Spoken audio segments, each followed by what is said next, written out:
Sa darating na Southeast Asian Games sa Thailand, isa na namang makasaysayang kabanata ang haharapin ng Philippines figure skating. At 4 na atleta ang susulat nito. Ang kabuang detalye alamin sa ulat ni teammate JV Junio.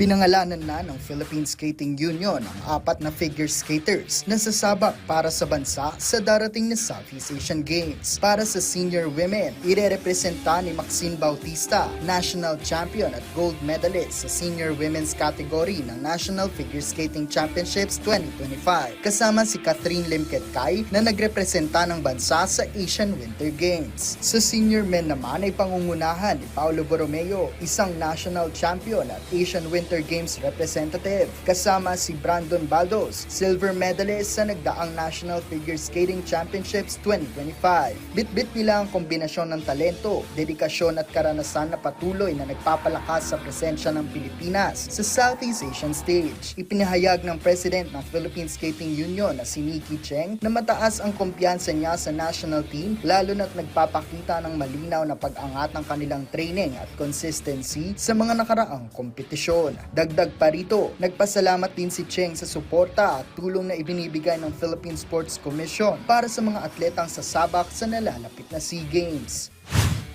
Tuloy-tuloy lang naman sila when it comes to training and then the competitions that they are participating in. However, I do want to highlight as well the support that we have been getting from the Philippine Sports Commission because they did give us the training support and also the competition support for these SEA Games bound athletes to perform their best during the event. Para sa Philippine Skating Union, hindi lang ito representasyon, ito'y oportunidad upang patunayan na kaya ng Pilipinas na makapagsabayan sa mas mataas na antas ng figure skating sa Southeast Asia. For figure skating, I'm really looking at a podium finish because if we look at the results of the Asian Winter Games that was held January of this year, we are the strongest Southeast Asian country na nag-perform doon. So I have very high hopes for our roster that's going to the SEA Games.